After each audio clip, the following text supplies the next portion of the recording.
Hey, thanks for listening to Downstage Dallas, a podcast all about live theater in the Dallas-Fort Worth Metroplex. My name is Kellyanne Posticha. I am our host.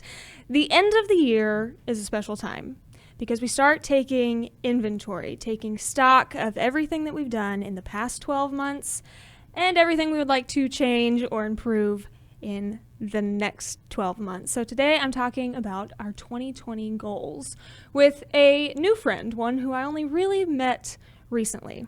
I knew him first from on stage as an audience member. I had seen him a couple of times, and when I got to know him only about last week, I realized that his friendliness matches his talent. He is just as friendly as he is talented. I'm talking about Jonah Munroe. Hello. Thank you for coming to join me today. Thank you for having me. I appreciate it. I'm serious. When I met you 1 week ago, I don't know when I'll actually get this edited and get it up, but it was December 2nd. Something, yeah. December 2nd, I saw you at Alexandra's for Broadway on a Tuesday. Mm-hmm. And I had met you once at, let me go back to the first time that I saw you. Mm-hmm. It was in Once on This Island at Yes. Firehouse Theatre in Farmers Branch. You were so good. Thank you. And then again, a few months later at a chorus line at Mainstage Irving. Mm-hmm. And thanks to your friend, our mutual friend, Chris McQuaid, Mm-hmm. she introduced us after the show. But that was it. It was just like a quick introduction. Yes. Hey, this is Jonah. Hey, this is Kellyanne. Oh, nice to meet you. You Hello, were so hello. good. Yes. So then when I saw you at Alexandra's, I am not, I get pretty shy. Mm-hmm. So I'm not the one to be like, hi, I'm Kellyanne. I've met you before. How are you? So it actually took me a minute to be able to get the courage to go say, hey, I met you at a chorus line. This thing, yeah. And then I was so glad that I did because you're really so friendly. Thank you very You much. took instead of being like thank you and then turning away. You had a conversation with me. You took the conversation and ran with it, and I do my that's best. that's where the idea for this particular episode came from. Yes. Because you were talking about your goals for 2020, Mm-hmm. how you wanted to end out your year. But before we get too far into that, tell me a little bit more about you. So all I've given so far is that you've done stuff with Mainstage and you've done stuff with Firehouse. Mm-hmm. Start with, are you from here in the DFW area? I was born in Dallas. I was raised here. My family is actually from Brooklyn. My mother moved here when she was a little girl, and I was raised by her and my grandparents. I have a very small family here. There are only maybe about 4 or 5 of us who actually live in Texas. Everyone else is New York, North Carolina, Chicago. They're all, for the most part, on the East Coast. But yeah, really at this point, it's just me and my mother. And my grandparents who are left, so we're the only ones who are here in Texas. But yes, I was born in Dallas, and I've lived here my entire life. Okay. Yeah. What high school did you go to? I went to South Grand Prairie High School in Grand Prairie, Texas, when there were only 2. Now there are actually, I think, 3 or 4 high schools. Probably lots. Yeah. I mean, Grand come Prairie on. They have their own specifically. water park now. Yeah, I know, it's crazy. Yeah, but we only had GP and SGP, and I went to Southside. Just kidding. It was South Grand Prairie. We didn't call it Southside. I didn't call it that. Makes it sound cooler, though. I know, just a little bit, just a tad. What other theaters have you worked with besides Mainstage and Firehouse? Oh, I have. Oh, what was that? Was that a purr? What was that? That was just me rolling my That R's. was your thinking purr. That was me being a Wookiee. Anyway, I have been fortunate enough to work with a range of theaters now. I have gotten to work with the AT&T Performing Arts Center with their Elevator Project series, the Dallas Opera, Pegasus Theatre, Stillman Shakespeare Guild. I will actually be working with a few new companies that I have not gotten to work with before next year that I can't talk about yet, but I will be putting out information about those soon. Anyway, I've been back and forth between Dallas Irving, Grand Prairie, Fort Worth, and I've just been fortunate enough to kind of go through the many different theater complexes that we have in the Metroplex, which is really, really great because I get to see how much there is out there. And it's really refreshing to know that there are so many spaces that you can go to not only see live theater, but to experience it and get a sense of the different cultures in different areas. Because Texas is very vast and a very large place, and Dallas and Fort Worth are big cities. And there's just a lot to explore and a lot to learn there. But yeah, a few others that I've actually gotten a chance to work with. I didn't work with Firehouse until the beginning of this year. That was my first time working with them, doing Once on This Island. So that was really, really great.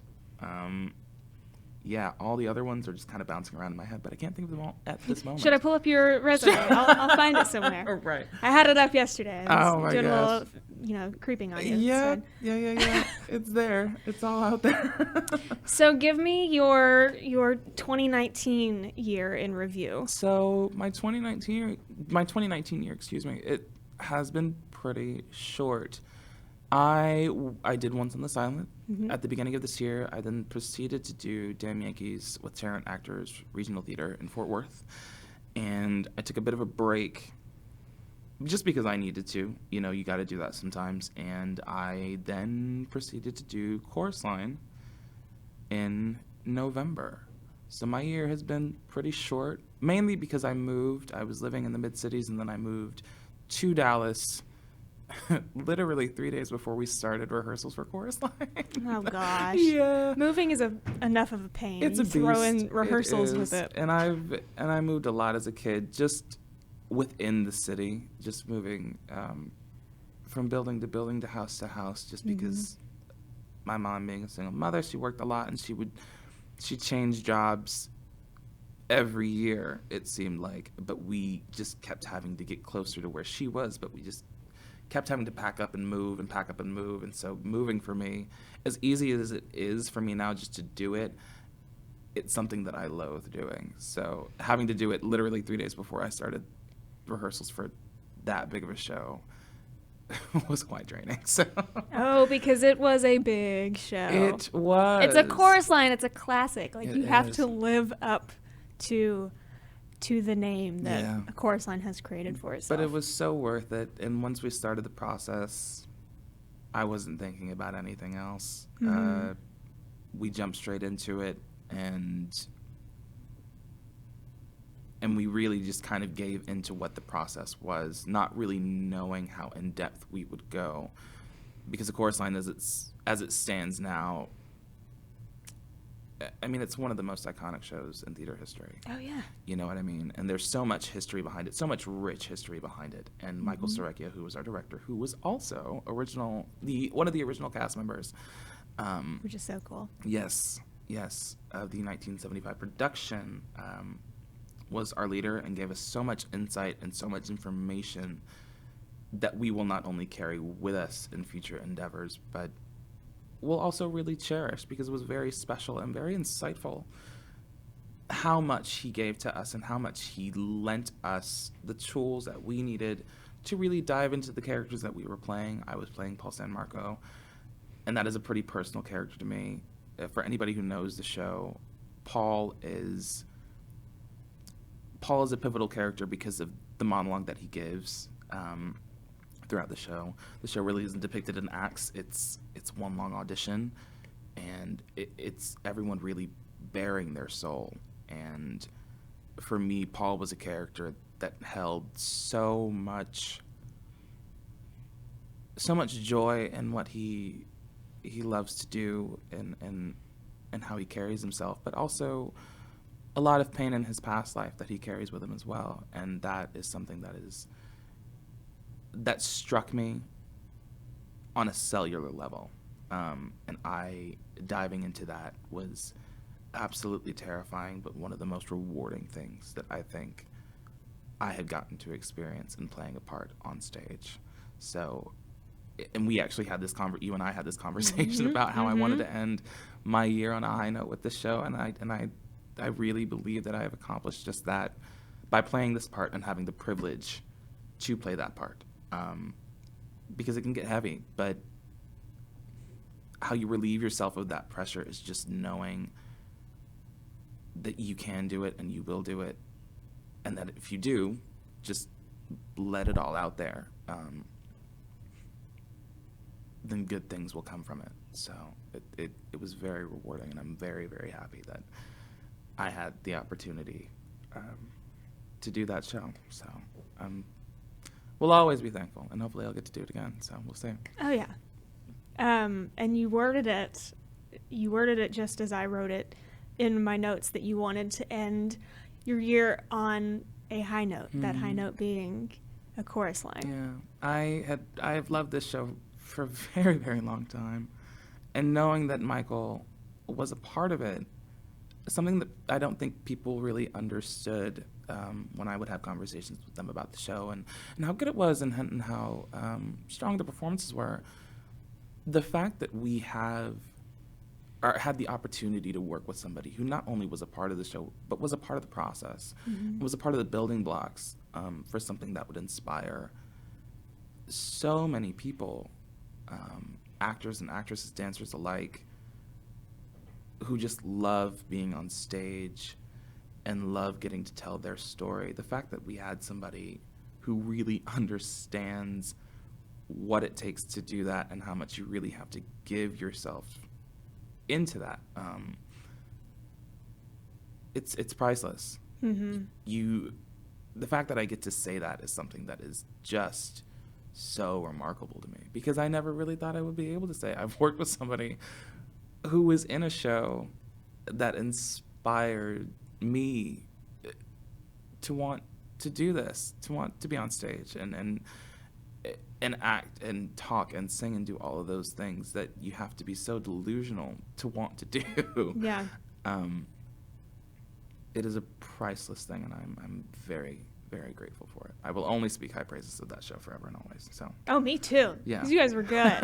Let me clarify for anybody who might listen and not know exactly who we're talking about. Your director, Michael Serecchia, was an original Broadway cast member of A Chorus Line. Yes. Back in 75 or something. They started the process, I believe, around 73, and then I think the show was on its feet in 75. Yeah, I think that's when they started it, because the process was pretty long in creating the show with the tapes. If anyone has ever read about the show or has ever seen the documentary, every little step that goes through what the process actually was and how long it actually took. There are so many tapes and so many recordings of the original cast just going through their lives and going about the process as it stood for them as dancers in a chorus. And Michael was a part of that. So to have Michael here in Dallas directing productions of A Chorus Line is kind of just something special that we get here in the DFW, because he's done multiple Chorus Line productions now, and I know off the top of my head that he's directed at least 2 here in the DFW area, and I'm sure he's done even more than that. Yeah. So that's special that we have him. He's ours. He really is. He's here. Thinking about it, sometimes I'm like, oh my God, I actually have to do it. Oh my God. So it's great. It really is. And whenever I feel, the last week that we did the show, we only ran for 2 weekends. And the last week that we did that show, going out of it, it was really uplifting. But then the week after, I was like, oh my gosh, I'm not doing this right now. Why am I not getting to do this right now? And I would feel blue about it for a second, and then I would just think about it and really live in the fact that, again, I was a part of it. Yeah, that it happened. Yeah. So that's what makes me happy. It's just getting to look back on it. That is a very joyous thing for me to do now. Right? In my off time, if I ever feel sad about something or blue about not being on stage, even though it's really only been like a month or like at least like 3 or 4 weeks now. Yeah. It just makes me happy. So. Yeah, it's something like to daydream while you're at work, but it's even better than a daydream because it's actually a memory. Yes. It actually really happened. It's fantastic. And I do want to tell you again, I know I've told you this twice now before, but your monologue as Paul was mesmerizing. Thank you very much. Was so good. And by mesmerizing, I truly mean I wasn't watching you going, oh, this is really good. I was not even thinking about how good it was. You know, I was so enchanted by your monologue. Thank you. That, you know, I had no impulse to maybe like look down at my playbill to look and see anything that was happening around me. I was focused in on you, and it was so good. I was pulled in. It was so. I appreciate it. So it's, good. It's something, honestly, and for anybody who ever auditions for the show or has the opportunity to audition for the show, every character has that ability. Every character is a focal point. Every person on that stage, we are all main players, and it's really something to get to be able to see everybody speak their truth as those characters, and just to get to live in that. For me, being on stage and watching people give their own monologues or do have their solos for the ones that were in the show, that is enchanting. That was just as enchanting to me. And there were moments in the beginning when we started where I was like, I wish that I could just see what we are doing. I just want to be a part of what everyone else is seeing. But there is magic in being able to deliver a performance, and just to walk off stage and know that you actually did it. It's great, and thank you again. I appreciate it. It was good.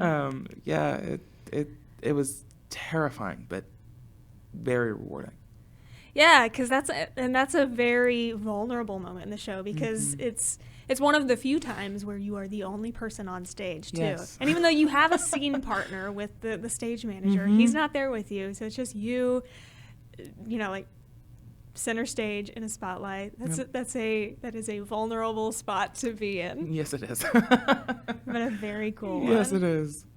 So talk about going back to, you know, giving your 2019 year in review. You also mentioned a few minutes ago about wanting to have a break in there too. You don't want to be doing back-to-back shows for once. And there's a time and a place for that. A lot of actors do back-to-back-to-back, but they all have that time when they're also needing to hit the brakes a little bit and slow down. And the reason that we're all doing that is because the work never stops in terms of how much we have to prepare ourselves and how much we have to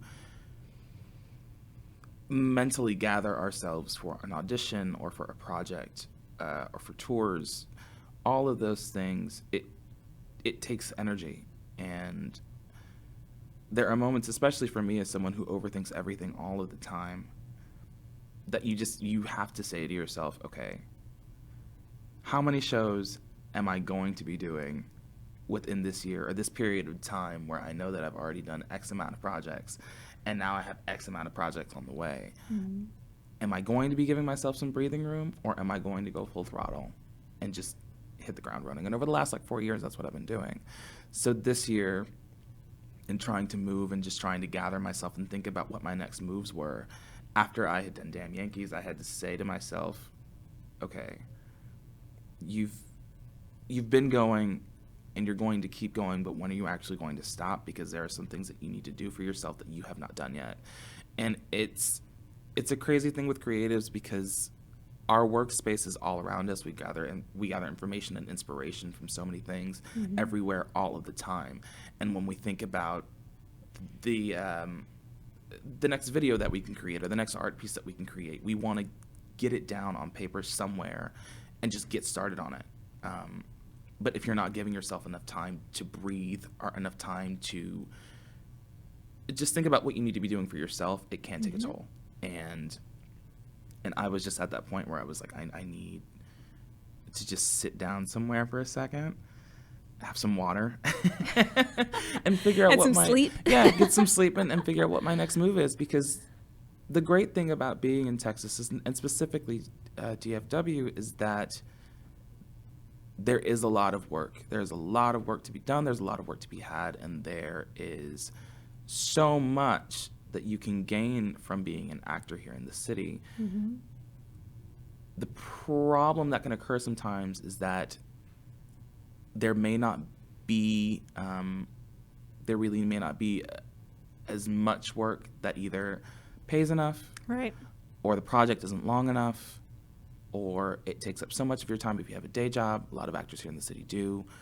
A lot of us are not equity, from what I know, because it is hard to be an equity actor here in Dallas, because there are not as many equity houses as we probably could have or would like to have. And for me as an actor of color, especially knowing the demographic that we are aiming for when it concerns certain theater companies and spaces, I know that I have to be very particular about the projects that I choose and how I want to go about being a part of those projects. Because something that I have noticed over the last couple of years is that for actors of color, representation and recognition is not something that happens super often. We mentioned Once on This Island that I got to do at the beginning of the year. That was the first time, I think, in the last couple of years where I have gotten to see an all cast and creative team of color coming together and create something so big and colorful, but also soulful and meaningful. And there were so many people who wanted to be a part of that. And I don't think that that is happening enough. For actors of color, and specifically Black actors, I have to say that in 2020, I really hope that we can think consciously as it pertains to casting directors in the city and how we are building shows and how we are connecting to audiences and what message we are trying to send when we are just choosing to do projects that revolve around old themes, older narratives, and lend to perspectives that are not reflective of the demographic that we are seeing in the here and now. You know, are we aiming towards younger audiences and audiences of color? Are we trying to get, millennials in these seats? Are we really trying to aim for the older crowds that we have been aiming towards for the last couple of decades? Because that's all I've been seeing, unfortunately. And I know that there is so much work out there, so many plays and musicals and newer works that are emerging that could really, really, really get a boost from selecting people who are in these communities that have not been represented by the stages and by the spaces that we are auditioning for or going to watch and go see and connect with. Representation matters. And if we are not getting that, then I think that we're really denying ourselves the opportunity to gain different perspective and how we explain a narrative, because we're not lending ourselves to those different types of perspectives, or we're not seeing something through a different type of lens. And I have been fortunate enough to play roles that have let me, as a Black man, share my experience in a part that would normally be cast for a white person. You know what I mean? Yep. And that's a really fortunate thing for me to do, because I get to step into that and be human. And I'm not playing some caricature or archetype of myself as a person of color. Right. And I hope, I'm very hopeful that in the next year we really break those barriers just a little bit more, because we're going to be stepping into 2020. We're 20 years into the new millennia, and we're still really doing the same thing. And I think when you are in a place like this where there is so much room to grow and so much room to move, to not expand the conversation, or at least to not have the conversation on what we could be doing to help further these spaces as it pertains to theater specifically, and the entertainment spectrum as a whole in the city of Dallas. If we're not really talking about how we can expand upon that and be more inclusive and really cater to these factions that we have not been catering to. If we deny ourselves that, then how are we going to grow? And how are we going to inspire others to want to do this? Especially, again, if they are of a minority, or if they're or they are a part of the LGBT community, or are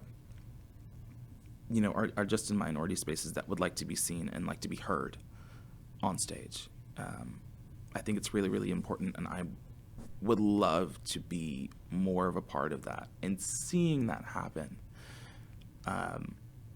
that's really a goal of mine, to take a step back and just see how I can contribute more to expanding that narrative for people of color, people in the theater community who are creating shows for us, by us, but not only for us, but for everyone. And really see how far we can go with the art that we create with everybody. It is incredibly important. And we see what the demographic looks like now when you look at New York, when you look at Seattle, when you look at LA, when you look at all these spaces that are expanding and including trans actors and actors of color and all of the like. It is a beautiful thing.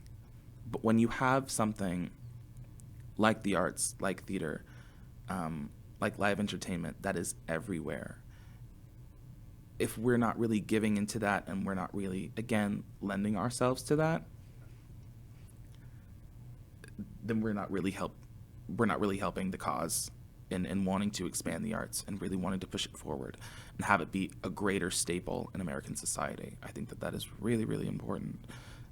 It is. You know, I agree. So I'm very hopeful that in the next year, while I'm here and while I'm doing shows and doing projects, that I just get to be a part of the expansion of that, as well as the creation of newer spaces and works that allow someone like me, as a queer Black man,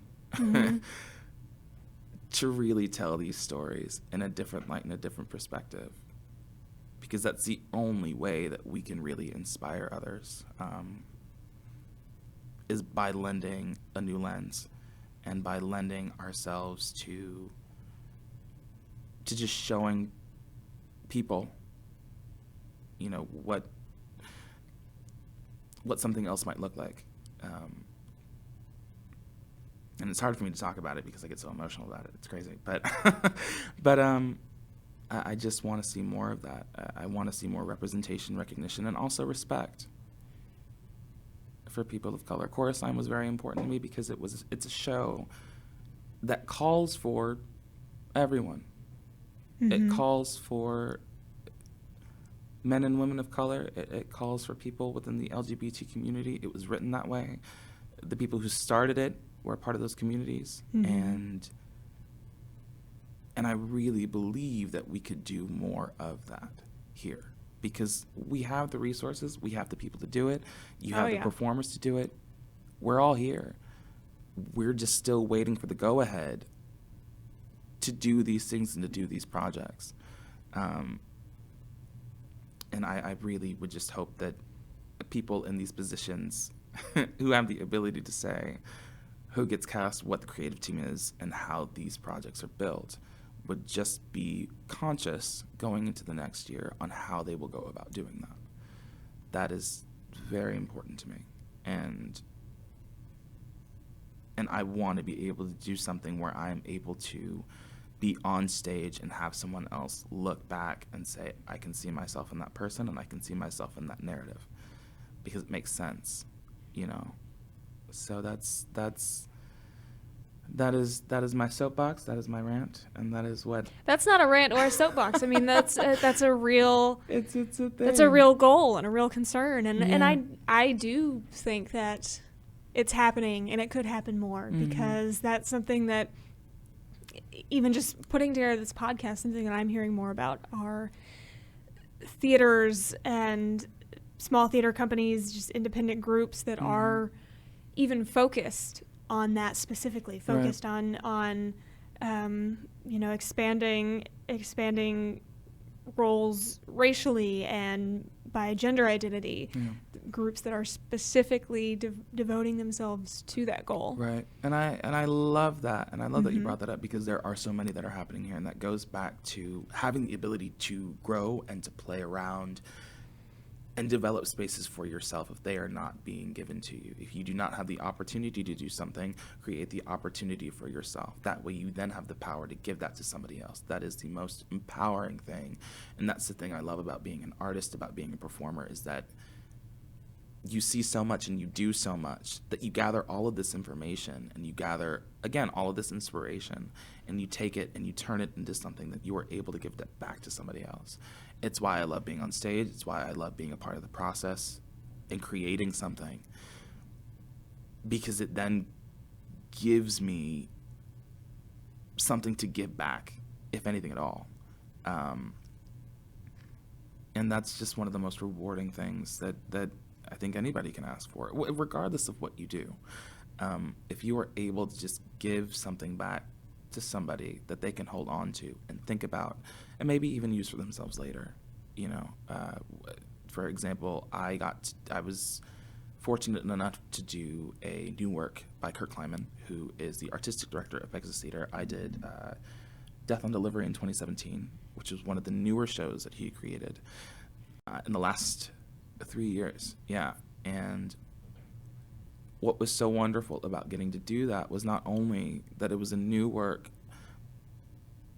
but I got to step into that as a young person of color and play this part and really just lend myself to that, and put that out there for people to see. And that feels great. That really does. And that is where the reward comes from. But it also goes into the fact that when you're allowing actors of color, when you're allowing minority actors, LGBT and all the like, when you are allowing us to just step into something and not trying to box us in, you are respecting the space that we are in and respecting the fact that we have the ability to do the work that you have hired us to do. And that is something that is just, it's priceless. And it feels good to know that you are in a safe space and in an environment where you have the ability to grow and expand. Going back into the conversation about being in Texas and again having that room to move into play, what's the point of having all of this space if we're not taking advantage of it? Exactly. Using it. Yeah, if we're not using it and if we're not expanding upon it, then what are we doing? So again, a goal for 2020, I really want to see more actors and actresses of color. I really want to see more shows where we are giving actors and actresses of color a chance to be seen and to be heard. Because right now, if I'm completely honest with you, there is only about a handful of us that I know of who are doing repeat work, who are at different spaces all of the time. And I want to see more of us because we're here. We want to do the work just like everybody else. That's the point. That's why we come to audition. That's why we go out and introduce ourselves and do all the things that we're supposed to be doing. Don't say that you want to be inclusive and hire about 3 or 4 black or brown people and put us in the ensemble or the back and then have an all-white cast. That's just not how it works. And that's just not what I want to see because that's not how I am represented. Right. I've done the majority of the shows that I've done over the past couple of years when I first started doing musicals. Sidebar, we were talking about art earlier. Musicals were never my first love because I never understood them and I didn't get what they were about. My first musical that I ever saw was actually Grease 2 on video. I kid you not. That was the introduction to your musicals, was Grease 2? Oh my God. I'll admit I've actually never seen Grease 2. I don't watch it. You don't need to. I still remember Michelle Pfeiffer in a pink jacket just singing about a motorcycle. It's just so random. See, it's very polarizing because I've heard it's not any good from some people, and then some people are like, "Oh, it's my favorite. I love it." I just don't get it. That was my introduction. I didn't understand it, and I'm like, "What? I don't get it. I don't understand what is happening."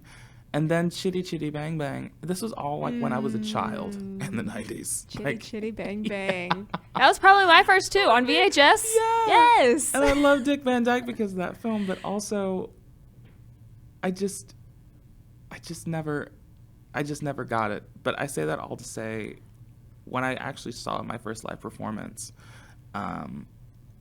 which was actually The Wiz, believe it or not, when they came through in Dallas years ago when I was a teenager, I could look at those people and say, I can see myself in that.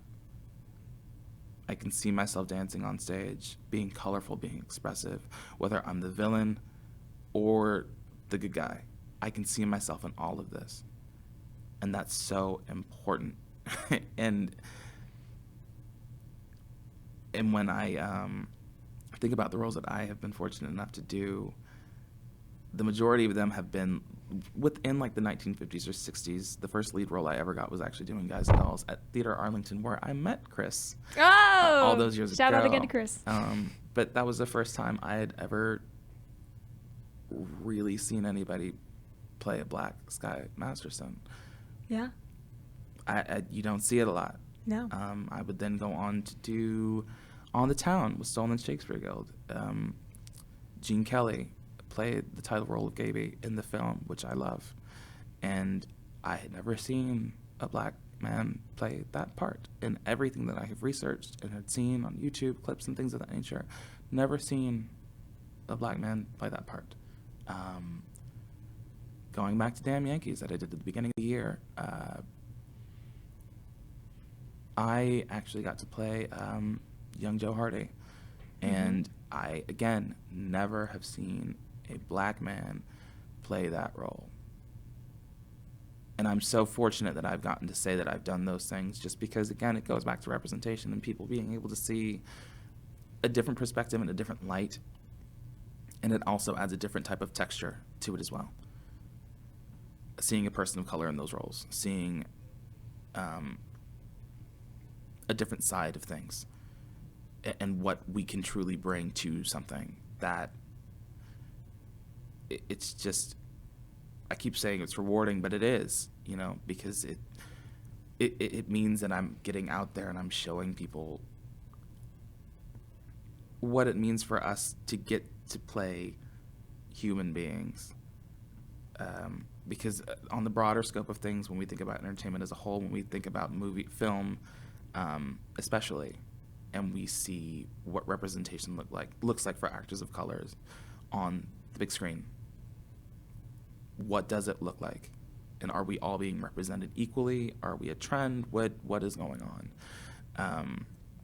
Because honestly, I don't see a lot of myself in a lot of the things that I see in the media and film and television even. It's kind of crazy. So again, my hope is that I get to see more of men and women of color really getting to be seen and getting to be heard, and not have to play it's going to sound really rude what I'm about to say, but not have to play slaves or play the butler or the second fiddle to a white actor or actress on stage. Because it does happen. It happens so much more in the city of Dallas, and I really wish it didn't. And for anybody who knows what shows I'm talking about, those shows exist, and that they have been done. and we don't really need to go back to that. Something that I would love to see is an all-black cast of Cinderella. I would love to see something as lighthearted and as beautiful and as colorful as that. You know what I mean? We have these things that already exist within the diaspora that we have not yet touched, are not yet looked at with brand new eyes. Mm-hmm. Why are we going to continue to keep doing the same thing over and over and over again if we are not able to change or influence a story in a different type of way by adding something different to it? What is the point? To me, it feels like we're just going around in circles if we just keep doing the same thing all the time like that. How are we expanding the conversation? How are we inspiring more people to do this? And why would someone like me want to continue to do this if I'm not seeing myself in a light that is not positive or representing me in a way that I could see myself continuing to do it? That's really, to be super personal, that's really where I was this year, and where I had to tell myself, you know what, I'm going to wait until an opportunity comes along where I know that I can see myself on stage, and people will see me and say, I see myself in that, not because he's a person of color, but because he's portraying this human being in a way that is meaningful and respectful to the material. and is just something that you can be enchanted by, as you said, you know, and really just dive into. Hire us, let us do the work, and we will show you what we are capable of doing, but also respect the fact that if you hire us, we're going to add something different to it. You know, don't box us in. And that also goes for my my Caucasian peers, actors and actresses. Don't box them in either. You know, a lot of these roles on a lot of the shows that we see were created for white actors and actresses in the beginning, right? But we live in a space now where we are not trying to be confined by social norms or the narrative that we are just one type of person or just one type of being. Art is subjective, and it is also reflective of life, which goes back to the demographics of which you were trying to appeal to. You know, we are a different type of people now, you know, especially millennials. We are really challenging a lot of the status quo that exists in the here and now. And I would really love to see that happening on stages in North Texas and around the state, you know. Theater Under the Stars in Houston, I believe last year they did an all Latino cast of Guys and Dolls. Oh, cool. Yeah, I believe that they did that, and I don't really know how the show went or what it all entailed of, but just knowing that exists, you know, as an example, you know, knowing that and it shouldn't be a one-off. Exactly. Like, I mean, my reaction was, oh, cool. It shouldn't be an oh, cool. It should be like, okay, yeah, like it happens every day. Exactly. Right? You know, but the fact that we are not doing more things like that, or at least just investing in the possibility of doing more things like that, is something that we should and could be doing. And another thing for me is, in the next year, I hope that we are investing more within the arts in North Texas. You know, within schools, within public education especially, the arts are always the first thing to be cut and let go of. And if we are not instilling those things in younger minds and young children, then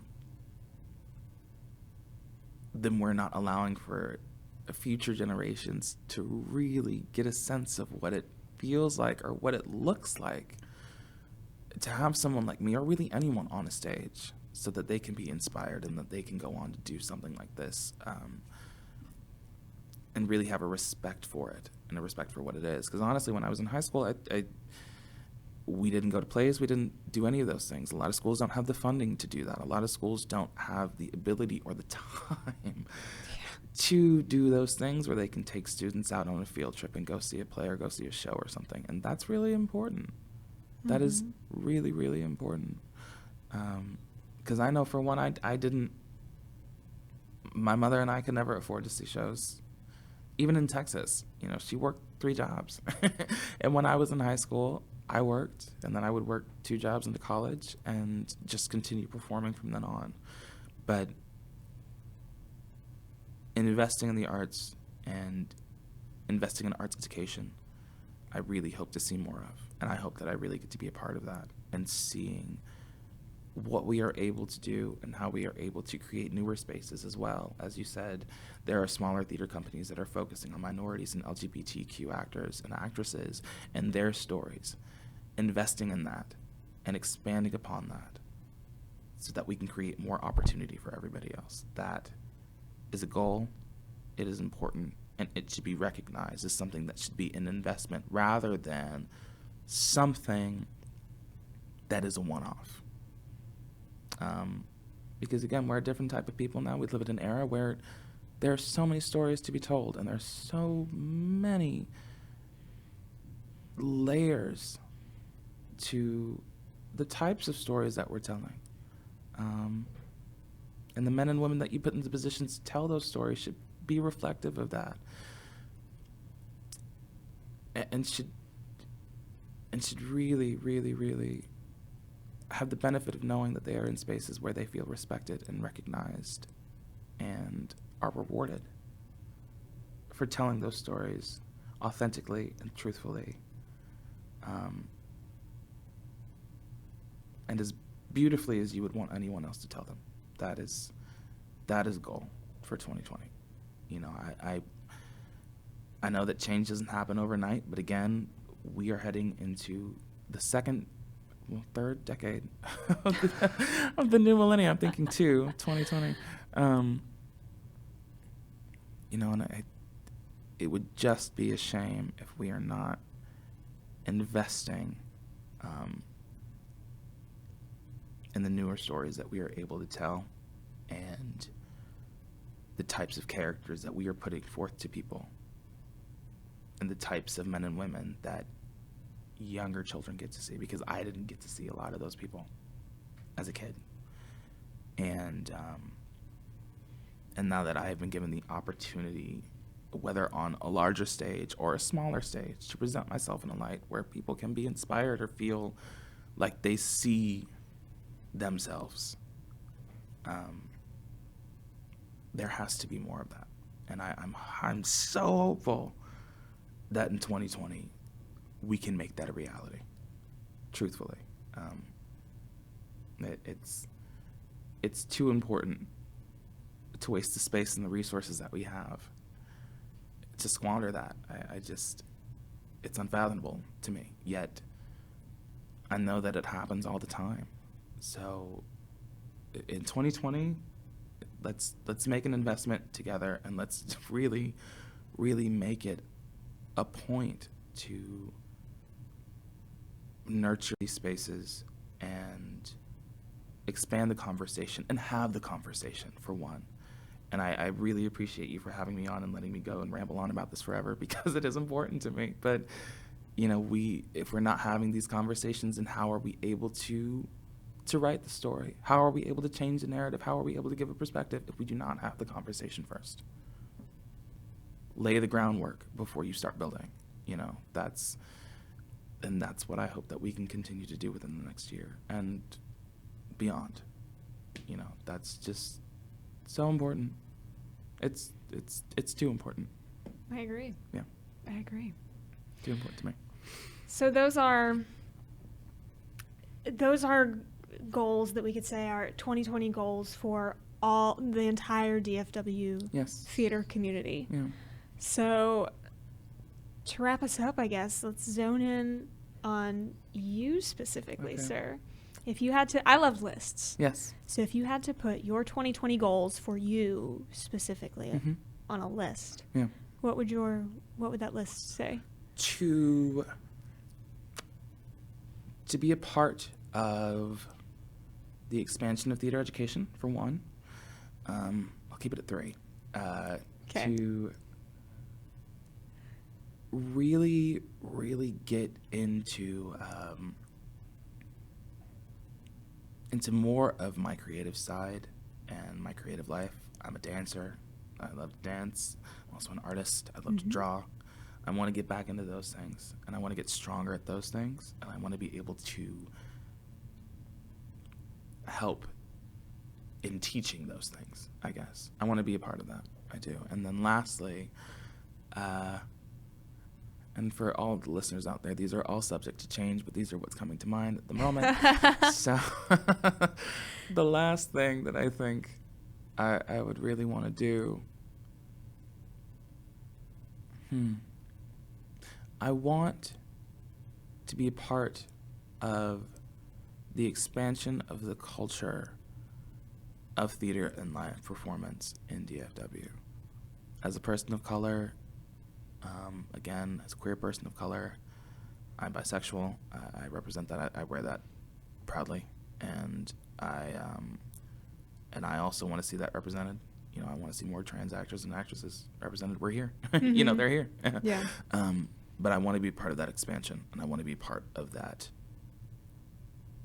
movement, so to speak, in making sure that we are represented, and making sure that we are heard, and making sure that we tell the stories that need to be told, you know, because again, there's so many, and I really want to be a part of that. I immediately heard in my head a song lyric from Once on This Island.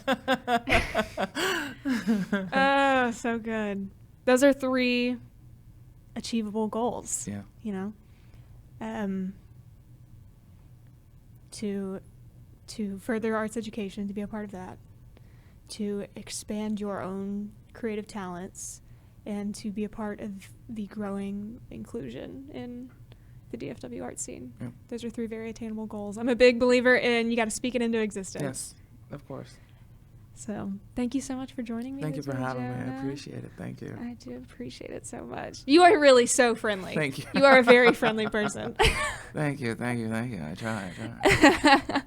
And thank you real quick also to Grace Point Media for letting us use this space and for setting it up so nicely for us today. So thanks so much. Okay. Bye, Jonah. Thank you.